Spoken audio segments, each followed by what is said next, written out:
Yeah. Wait till you get to be my age. Whee! Wait till you get to be my age, he says to her I today. think My we're. father used to say that. Yes. I think that you may be one car length ahead, to be honest. Why? I, One car length ahead. Yeah. I'll be Yeah. stopped by the police because I'm supposed to With be free. flat tires on the rims for sure. How are you feeling today? You're looking well. Thank you. Well, I'm running on adrenaline. I know that never happens. What?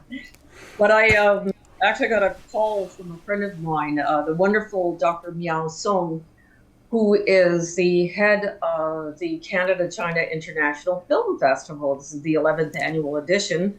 And I'm working on PR this week. They have a great program this year.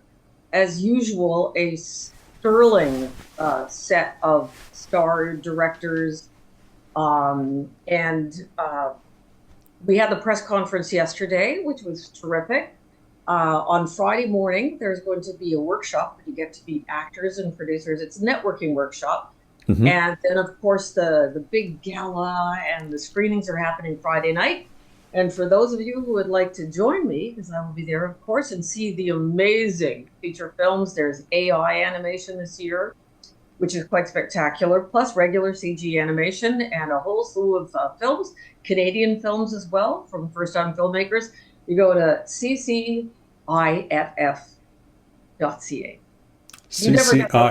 CCIFF.ca. I'm recording this on the 7th of July, Yeah, 2026. and the big events are on Friday. The networking workshop is on Friday, the 10th at 10 a.m. till noon. And then, of course, all the red carpet and all that fun stuff starts at 4:30 on Friday. So check it. I'll be there.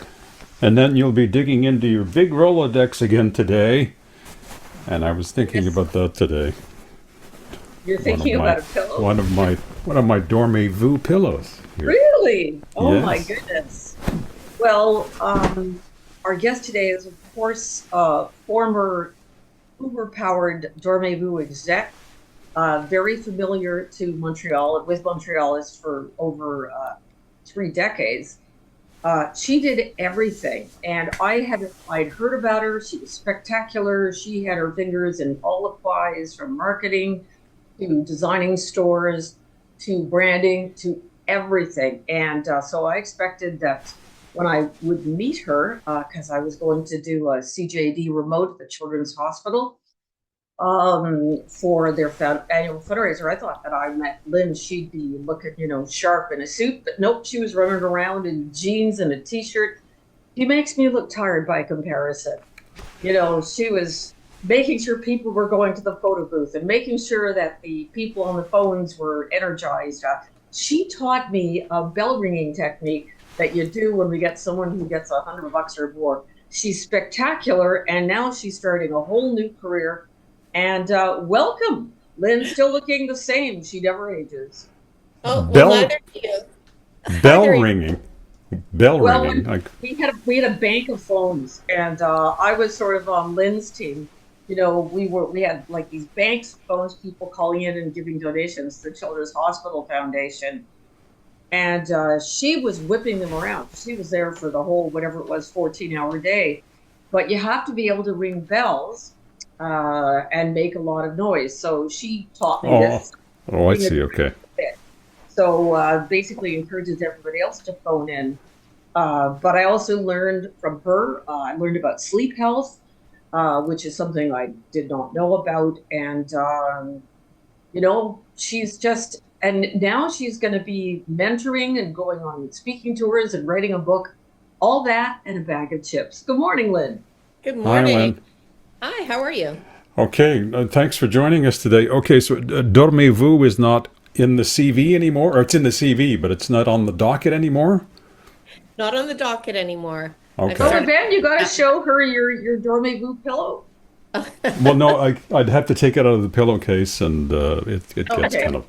And I start to cry softly when I do that, so I won't do that.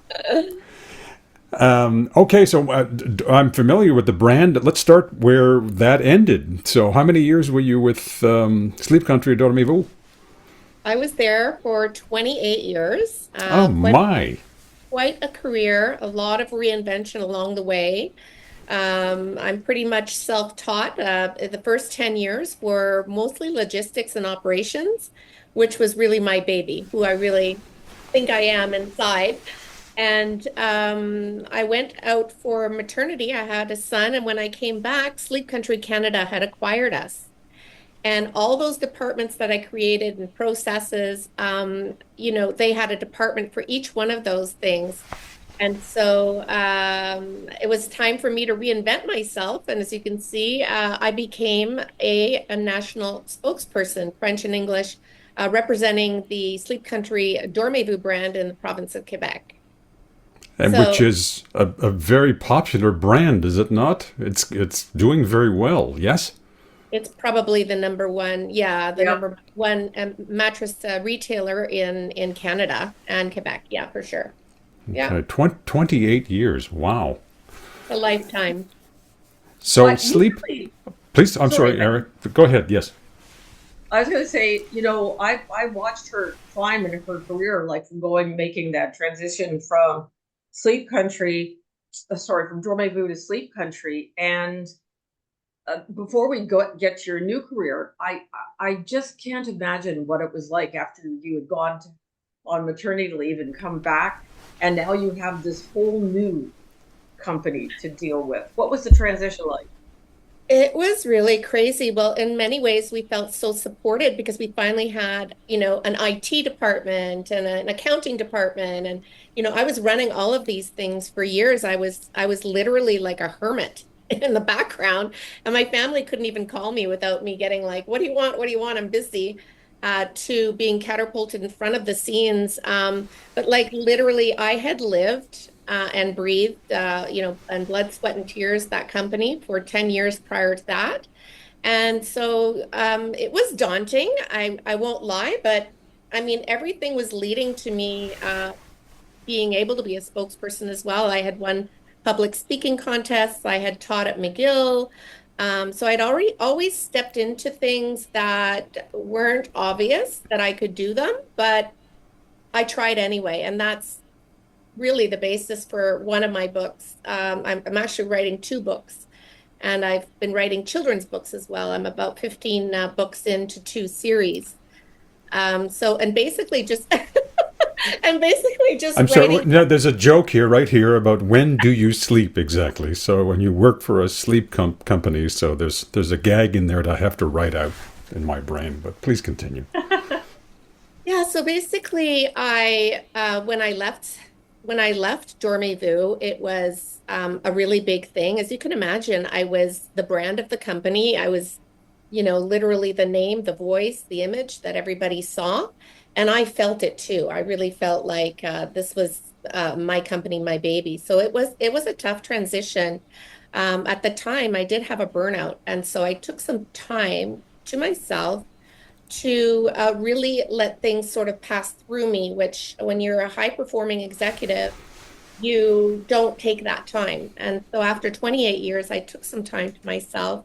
And after 2.5 years, when I created Lynn Martel Collective, my new company, which is keynotes and an authorship, I just started writing, and just the creativity is just flowing out of me. And so that's how children's books came along, and multiple keynotes, just based on my experience. So this is not theory. This is what I've lived, what I've learned, and what I want to pass on. What about the educational background and where you're from and all of that? So interesting. I'm actually French Canadian, but I am a bit more Anglo. My parents are from La Tuque, Quebec, Okay. and they moved out to BC, Vancouver Island, before I was born, and I was born out there. I joke that they were kind of airlifted and dropped into a village. There was maybe 30 people. My father was a chemical engineer and had helped build the pulp and paper out industry out there. And so I was born out there. And then when we moved back to Latsuc, my parents wanted to educate their girls in English, having lived Western Canada as French Canadians. And so I received an English education in Latsuc and then moved out to Beaconsfield when I was 11 and attended, just basically your normal West Island existence. Attended high school, public high school, St. Thomas, and went to John Abbott CEGEP, where I started studying languages and literature, specifically German, which is what I went into McGill to study, German literature. And I received a bachelor degree in German literature. What I wanted to do with that was to go to York University and do an international MBA in German. In German. Okay. And an MBA is not hard enough. We'll do it in German, please. Yes. So why not? And so what happened was I was doing all my electives in business, and I was telling Eramelinda this the other day. I had this opportunity to become a course counselor at McGill, teaching organizational behavior. I had taken the course. I liked the course. And so I tried out to be a teacher, and I became a teacher in the management faculty, teaching organizational behavior to my peers in the commerce world.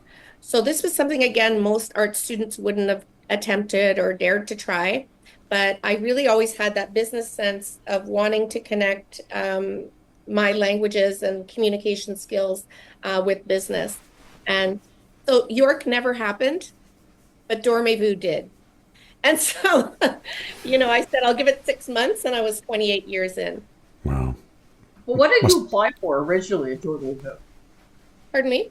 How did you choose Dormez-vous, or did they choose you? Oh, well, funny enough, it was through my sister was vice president of, I don't really know if she was vice president of operations for, do you remember the store Kids, KIDZ? They were Yes. a 6-store chain, and they were all children's cribs. And so she was in that company, and he was partners with the owner of Dormez-vous at the time, and said, you've got to hire a Martel. And that's how I said I'd give it 6 months. I really didn't like retail. My mom worked at Hellier World, and I learned everything that I knew about customer service from my mother, who was a housewife who enjoyed decorating, and she ran a Collier World for about 15, 20 years, and I worked there as a teenager, and I learned everything about customer service from my mom. And so that's how I came into Dormez-vous originally. Wow. Wow. Donc, on parle français, allemand, anglais. Est-ce qu'il y a une autre? Espagnol. Okay. Espagnol. I knew there was another shoe to drop there somewhere. Okay. All right. Yeah. So, management and all of this. So, Dormez-vous, again, we keep coming back to that brand, that company, but they must have treated you well to keep you on board for 28 years. Well, of course. And again, I really had to, I was given tasks that I never thought I could do. For example, hey, Lynn, in the rest of Canada, we do golf tournaments. Can you think you can wing a golf tournament on top of my regular work, which was at least 10 months of work?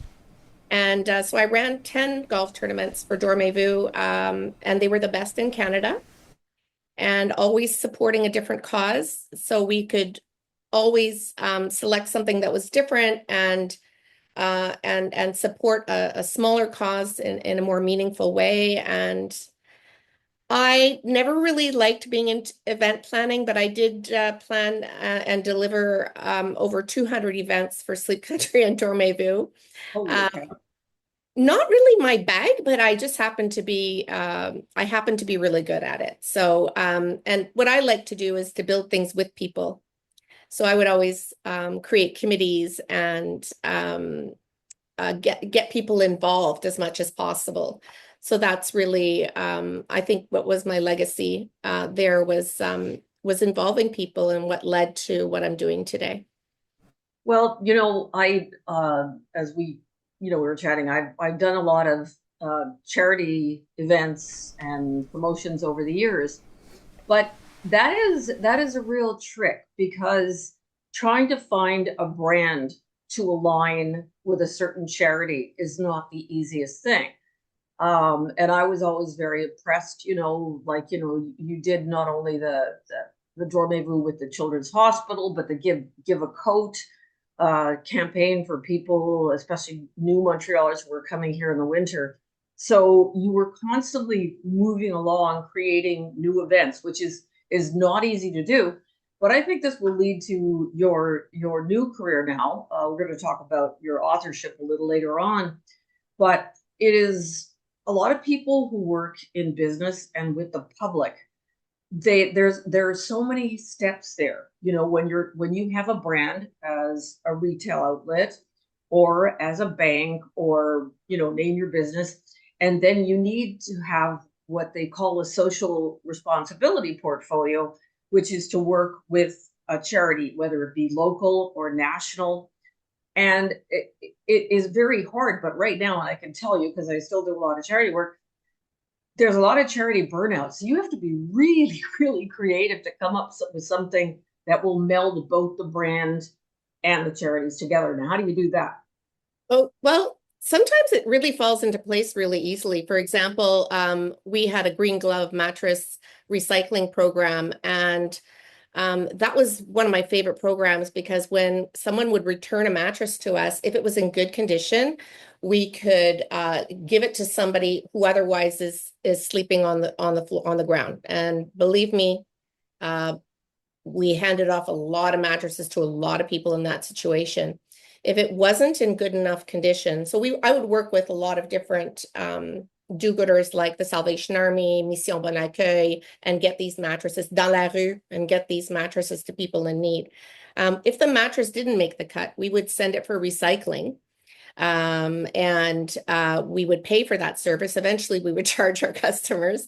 But the mattresses and box springs would be taken apart into different components and sold off. And so thereby we were really reducing the Carbon footprint going into landfills, yes. And so it was really a wonderful program and something I was really, really proud of, for sure. What did they, I'm just curious off the cuff, what sort of people used your recycled material? Yeah. So, materials. Oh, that I have no idea. Well, okay, but I was just curious. Well, yeah, I could tell you. They would take from these materials, they would build parks, park benches, all kinds of different things. Some of the components would go into appliance or speakers, believe it or not, like soundproofing cars is what I read along the way. So there was multiple things that could be reused that were inside mattresses and box springs. So that felt really good. And of course, hundreds of thousands of mattresses not going into landfills, yearly was just awesome. Also, we even gave beds during the Olympics. We when it was in Vancouver, we gave all the beds to the Olympians to sleep on out there. So there's just different ways when you really put your mind to it.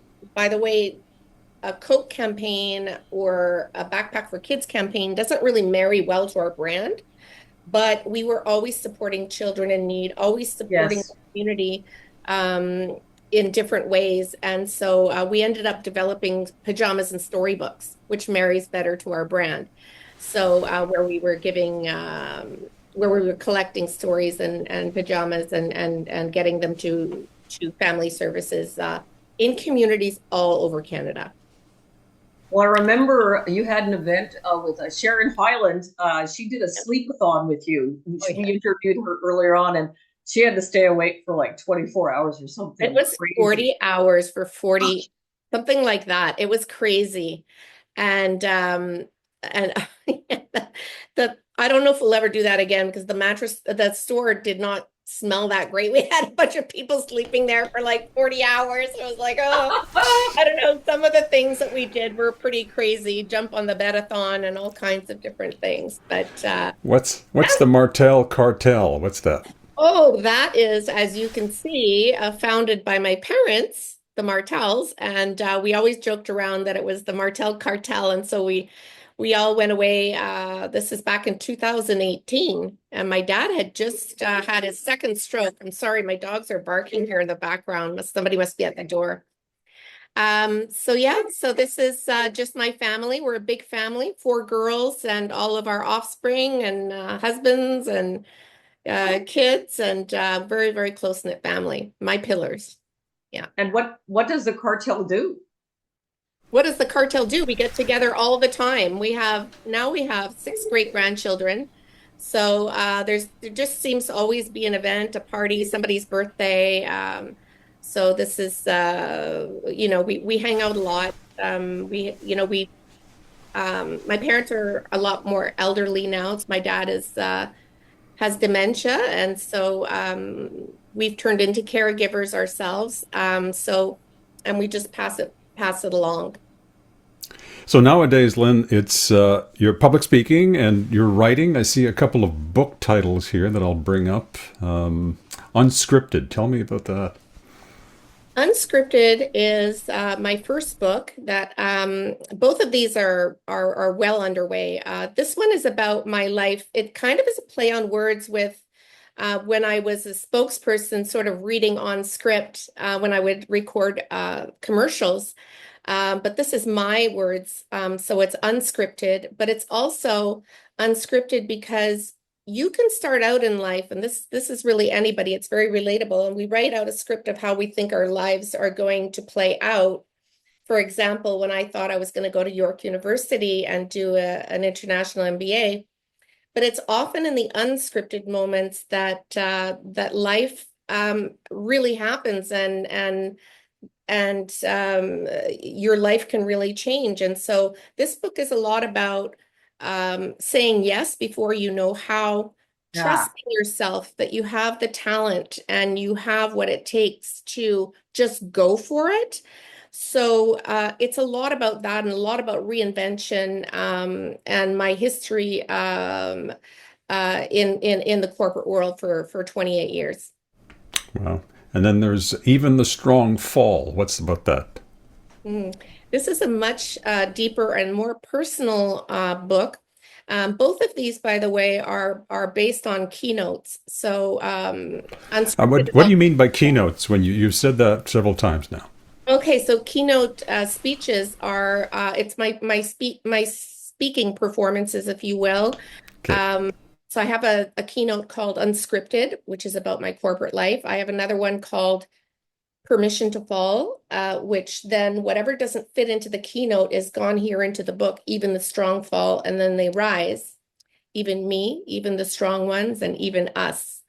So this book is about, and the keynote is about what led to my burnout, what it was like inside the burnout, to what it took to get out, and what it's like on the other side. And so I think this is my most important work because in that, so I'll tell you a little bit of the backstory behind it. Is I started having panic attacks in 2018. I didn't know what it was. I didn't know what it was from. I assumed maybe it was hormonal. But as time went on, I started to understand that it was based on, anxiety is based on uncertainty or fear. And it was a 28-year tough career of reinvention and figuring out my place. And there was a lot of uncertainty there towards the end. And my panic attacks picked up. And I was, they were quite crippling. They became daily in the end, and I had to take a break because they were every single day for a year. And I was reaching for anything. So I reached for wine as I was completely desperate to quell these attacks. I mean, I could never tell when they were coming on. I've never ever been able to grab an Ativan or anything like that because you're just completely helpless. And then it takes hours to recover. And so that's when I took a 3-month break from Dormez-vous, and I completely stopped drinking. It'll be 3 years and a few weeks. So This is just something that I mean, drinking was always part of our culture, especially French Canadians, but also in business, right? I mean, it's expected. I ran so many events, and in most stressful days, what do people do? They come home, they have a glass of wine, they relax, and it's such a huge part of our culture. But I was unfortunately um, relying on it to get me through um, these crippling state of mind. So I decided to take some time to myself and make a change. And I have to tell you, the big people tell me all the time, "Oh, you must have such a sense of clarity." It wasn't clarity that came to me first. It was a sense of freedom.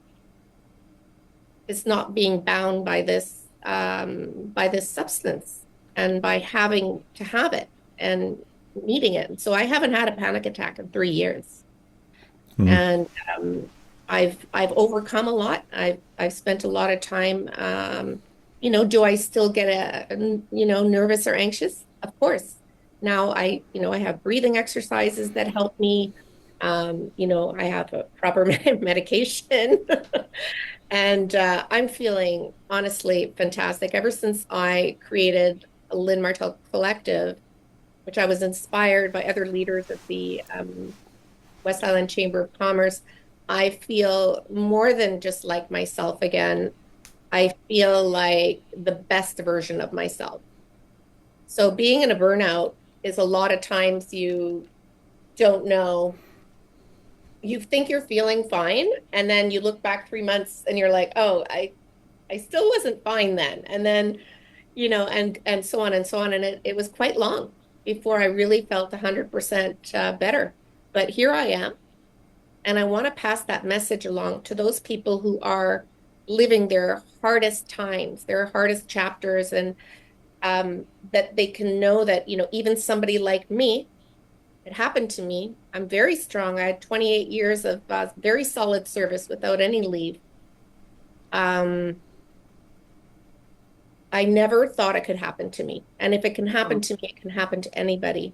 And if it's happening to other people, I just want to give them that hope that you can get out of substance abuse, you can get out of that depression. You've got to take the baby steps and you got to just keep going and keep going forward. And that's literally what it took for me to get to where I am.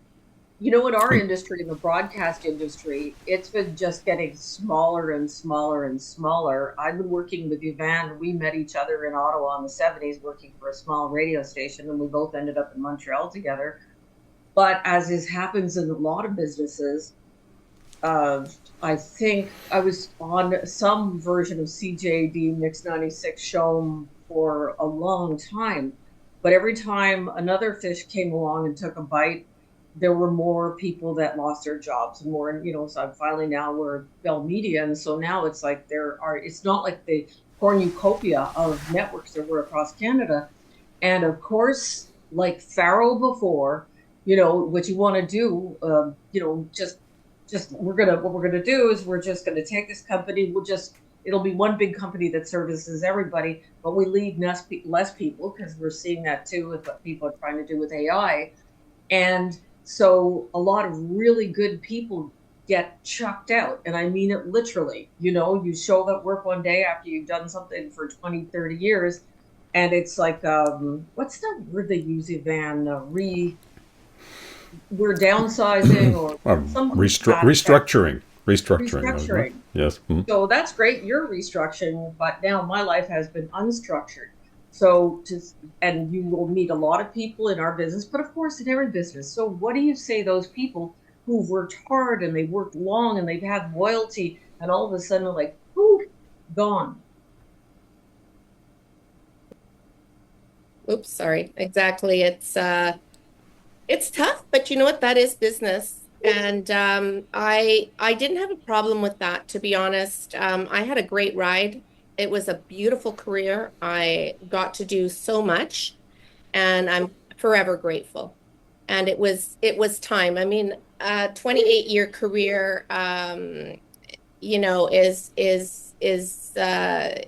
spectacular. And but from that, I've learned a lot, and I'm in a new place, a new chapter, and I want to pass it on.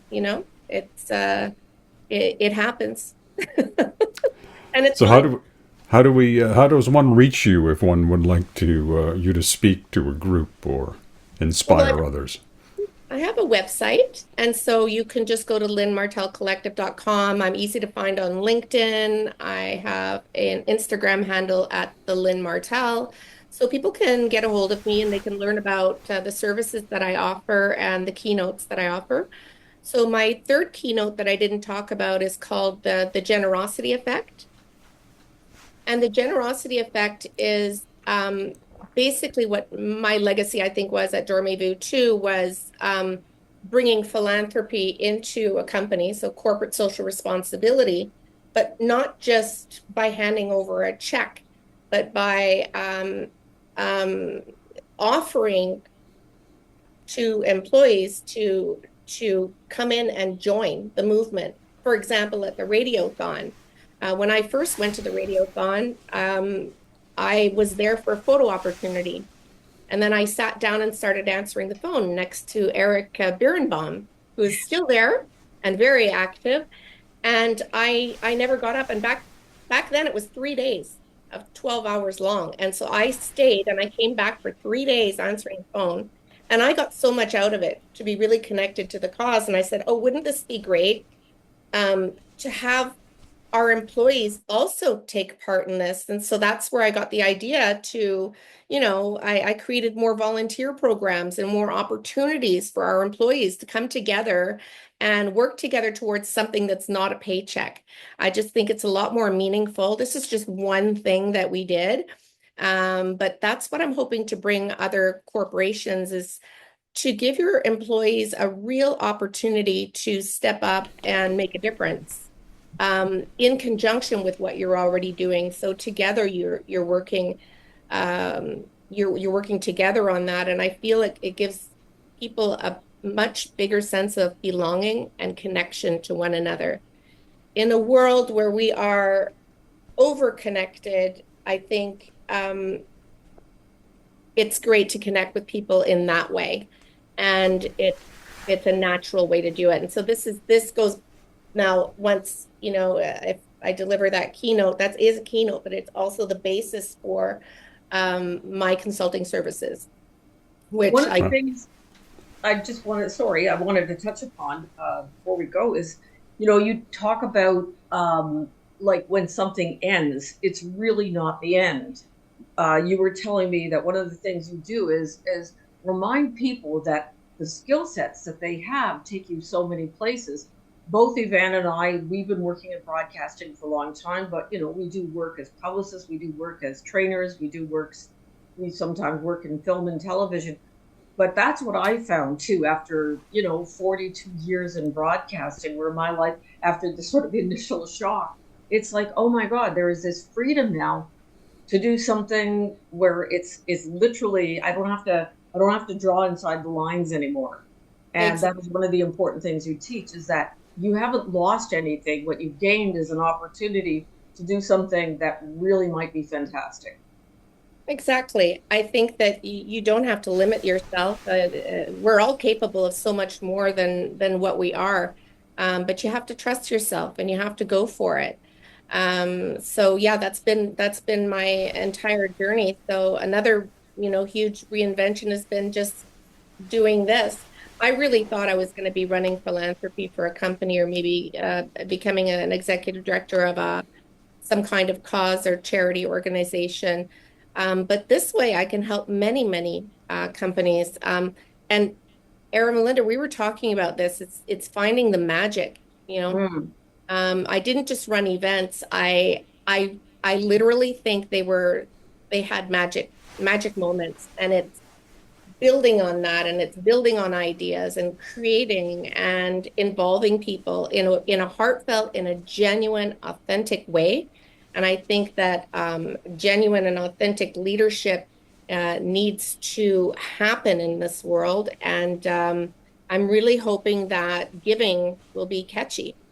more catchy. And I mean, I'm supporting the community in so many ways now, and I mean, not financially.